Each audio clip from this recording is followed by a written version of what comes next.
یہ آیت کریمہ ہے برادران، اعوذ باللہ من الشیطان الرجیم۔ کل نفس ذائقۃ الموت وانما توفون اجورکم یوم القیامہ فمن زحزح عن النار وادخل الجنہ فقد فاز وما الحیاۃ الدنیا الا متاع الغرور۔ اللہ تعالیٰ نے ابتدا موت سے کی ہے، دوسری جگہوں پر بھی ابتدا موت سے کی گئی ہے، جیسے کہ تبارک الذی بیدہ الملک وہو علی کل شیء قدیر الذی خلق الموت والحیاۃ لیبلوکم ایکم احسن عملا۔ موت کا ذکر پہلے ہے اور حیات کا ذکر بعد میں ہے۔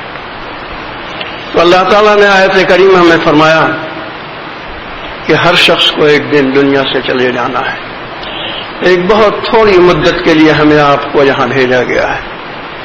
یہ اتنی کم مدت ہے کہ اللہ تعالیٰ جو کہ بھیجنے والا ہے ہمیں، اور جس کی ہر بات حق ہے، قرآن مجید میں ایک سے زائد جگہ آتا ہے کہ ایک گھڑی کے لیے دنیا میں بھیجا گیا ہے انسان، بس یہ ایک گھڑی کی زندگی ہے، اور اس میں اللہ کو آزمانا ہے اور امتحان لینا ہے کہ کون حقیقتاً اس کو معبود مانتا ہے اور کون اپنے نفس کی خواہشات پر چلتا ہے، رسم و رواج کا بندہ ہے۔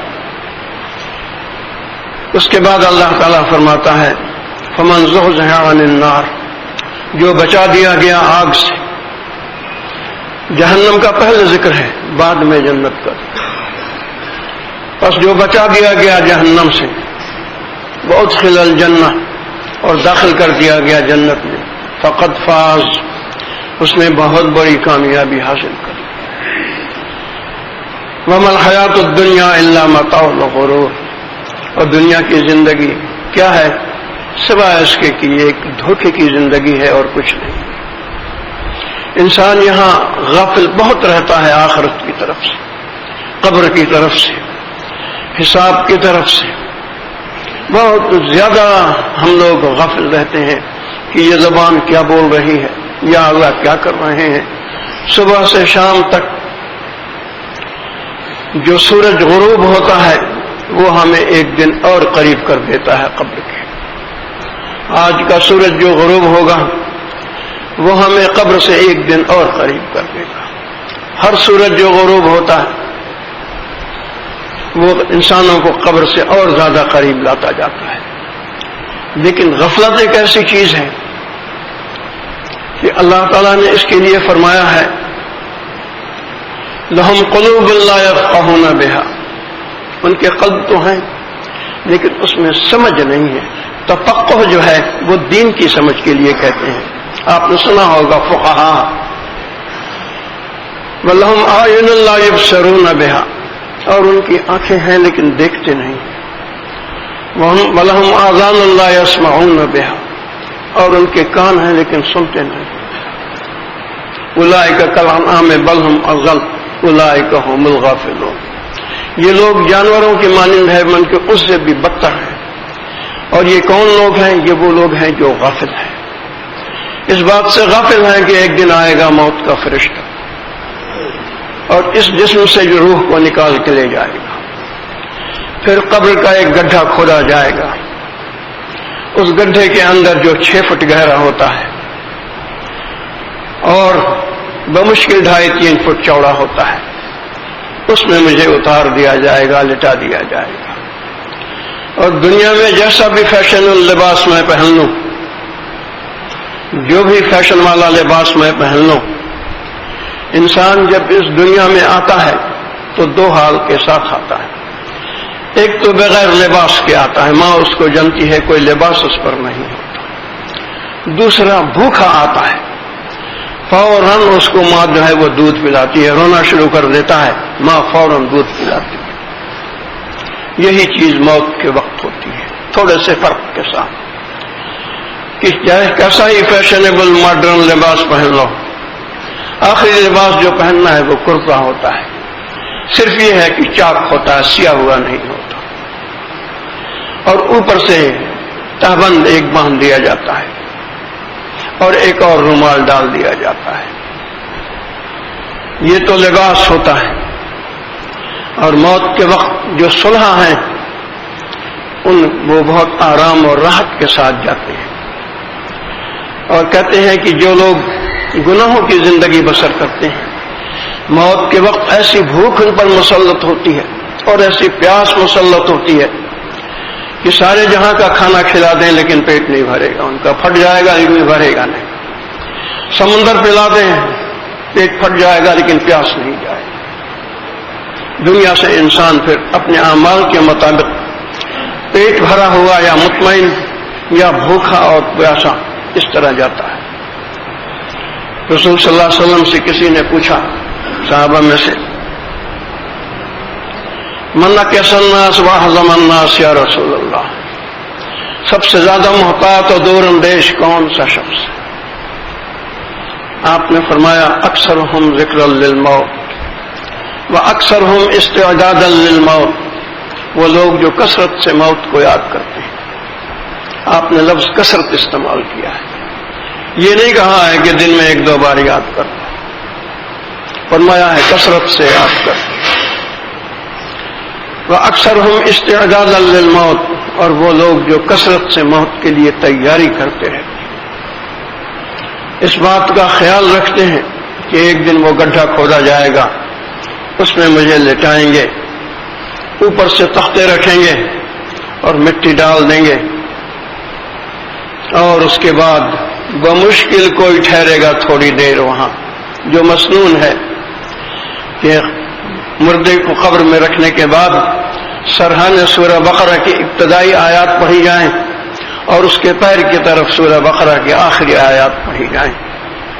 اور یہ بھی ہے کہ کچھ دیر اس کی قبر کے پاس بیٹھو، کیونکہ مردہ جو ہے وہ جانے والوں کے پیر کی چاپ سنتا ہے کہ لوگ واپس جا رہے ہیں مجھے چھوڑ، میرا بیٹا، میرا بھائی، میرے رشتہ دار مجھے تنہا چھوڑ کے اس گڈھے میں اب جا رہے ہیں. وہ کانوں سے پیر کی چاپ سنتا ہے. اسی لیے کہا گیا ہے کہ کچھ دیر قبر کے پاس بیٹھو، فوراً چلے مت آؤ، تاکہ مردے کو سہارا رہے.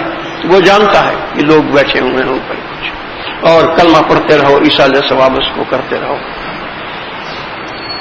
تو جو لوگ ان مناظروں کو یاد کرتے رہتے ہیں، پھر دنیا کا ایک نظام ہے کہ ہر چیز نظام الاوقات کے ساتھ چلتی ہے. کوئی بھی شعبہ آپ دنیا کا لے لیں، آپ دفتری زندگی لے لیں، 8 بجے سے لے کے 2 بجے تک وقت مقرر ہے، وقت لگاؤ. بازاروں کو لے لیں، دکان کھلنے اور بند کرنے کا وقت مقرر ہے.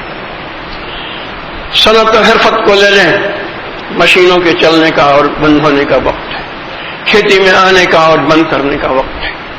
اس دنیا میں نظام الاوقات بہت ضروری ہے. سب سے عقل مند وہ انسان ہے مسلمانوں میں، کیونکہ غیر المسلمین کی تو بات ہی نہیں نا. ہم آپ جو جانتے ہیں کہ ایک دن اٹھنا ہے، ایک اللہ ہے، آخری رسول کی ہم امت ہیں، ایک دن ہمیں اٹھنا ہے، جواب دینا ہے اپنے اعمال کا. تو وہ شخص پھر ایک نظام بناتا ہے، کیونکہ بغیر نظام الاوقات بنائے شیطان اور نفس اس پر غالب آ جاتا ہے. وہ نظام الاوقات بناتا ہے کہ مجھے اپنی زندگی کے لمحات میں زیادہ سے زیادہ ذکر کرنا ہے. جیسے کہ قرآن مجید میں آتا ہے یذکرون اللہ قیاما وقعودا وعلی جنوبہم، اللہ کا ذکر کرتے ہیں کھڑے بیٹھے اور لیٹے ہوئے بھی اس کو خیال آتا ہے کہ کلمہ پڑھتا رہوں لا الہ الا اللہ لا الہ الا اللہ لا الہ. یہ جو لیٹنا ہے اس میں بھی ضائع نہ جائے زندگی کے اوقات. چلنے میں بھی اس کو خیال رہتا ہے اور بیٹھنے میں بھی اس کو خیال رہتا ہے. قرآن مجید ایک ایسی چیز ہے، جیسا کہ میں نے حساب لگا کے بتایا تھا یہاں پر ایک بار، کہ اس میں 22 لاکھ حروف سے زیادہ حروف ہیں اور ہر حرف پر 10 نہیں کیا ہے. صرف ایک سپارہ جو قرآن مجید کا پڑھتا ہے جس میں تقریباً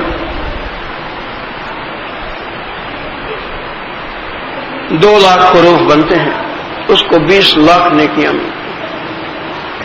22 لاکھ کو اگر 30 پر ضرب کریں تو 66 بنے. چلیے 20 لاکھ رکھ لیتے ہیں, 60 کر لیتے ہیں آسانی کے لیے. اب 60 لاکھ جو ہیں وہ 30 سپارے میں ہیں, تو 2 لاکھ بنے ایک سپارے میں, جو ابھی پہلے کہہ رہا تھا. اور 2 لاکھ میں ہر حرف پر 10 نیکیاں حدیث شریف میں آتا ہے. تو پھر وہ ہو گئے 2,20,00,000. اور ایک سپارہ قرآن مجید کا پڑھنے میں مشکل سے جو حفاظ ہیں ان کو تو 20 منٹ 25 منٹ لگتے ہیں, اور جو غیر حافظ ہیں ممکن ہے ان کو آدھا گھنٹہ پون گھنٹہ لگ جاتا. لیکن آدھا گھنٹہ اور پون گھنٹہ لگانا اور 20 لاکھ نیکیاں کما لینا, یہ آج سمجھ میں ہمارے نہیں آتا. لیکن کل یہ قرآن مجید جس کو سب سے بڑا شفیع کہا گیا ہے اور سب سے بڑی نیکیاں اس پر ملتی ہیں, کل موت کے بعد جب انسان کے ہاتھ میں اس کا نامہ اعمال دیا جائے گا اور اللہ تعالیٰ فرمائے گا اقرأ کتابک, پڑھ آج اپنے نفس اپنے نامہ اعمال کو, کفیٰ بنفسک اليوم علیک حسیبا, تو بہت کافی ہے خود ہی محتسب اپنے اعمال پر. تو اس میں جب انسان دیکھے گا کہ اس نے زندگی کے اگر 60 سال زندگی پائی ہے تو بلوغ کے بعد تمام عرصہ وہ روزانہ ایک سپارہ پڑھتا رہا ہے, اس کی نیکیاں کا کوئی حد نہیں ہوگی. اور آتا ہے لا نبی مرسل ولا ملک مقرب, کوئی نبی مرسل اور کوئی ملک مقرب اس سے بڑا شفیع نہیں ہے. یہ قرآن مجید سب سے بڑا شفیع ہے. کہتے ہیں کہ یہ اللہ تعالیٰ سے جھگڑا کرے گا کہ یہ مجھے روزانہ پڑھتا تھا, یا اسے جنت بھیج دے یا مجھے اپنی کتاب میں سے مٹا دے. یہاں تک کہ وہ لوگ جو کہ صرف سورہ تبارک الذی پڑھ کے رات کو سوتے ہیں, جو رسول صلی اللہ علیہ وسلم کا معمول شریف تھا کہ آپ الف لام میم سجدہ اور سورہ تبارک الذی روز رات کو پڑھ کے سویا کرتے تھے. مغرب و عشاء کے درمیان پڑھ لیں یا عشاء کے بعد, لیکن وضو کے ساتھ. تو یہ سورہ تبارک الذی ایک خوبصورت جوان کی شکل میں آئے گی, ایک پرند کی شکل میں یہ آئے گی قبر میں, اور اس کو عذاب کو روکے گی, اس کو ڈھانک لے گی. اور حشر کے میدان میں ایک خوبصورت جوان کی شکل میں آئے گی اور اللہ تعالیٰ سے جھگڑا کرے گی, یا اسے بخش دے یا مجھے اپنی کتاب سے مٹا دے, یہ مجھے روز پڑھا کرتا تھا. تو میں بات کہہ رہا تھا کہ نظام الاوقات کے ساتھ کام ہوتا ہے. اگر نظام الاوقات نہ بنایا کہ اتنی بار کلمہ لا الہ الا اللہ پڑھنا ہے کہ جس کے 100 بار پڑھنے سے آسمان و زمین کا خلا نیکیوں سے بھر دیا جاتا ہے, اور اتنا درود پڑھنا ہے, اتنی تسبیح پڑھنی ہے, اتنا استغفار کرنا ہے, اتنا قرآن مجید پڑھنا ہے. تو اگر یہ نظام نہ بنایا اور غافل رہے تو اللہ تعالیٰ نے جو فرمایا ہے کہ پھر غافل جو ہیں وہ محروم رہے.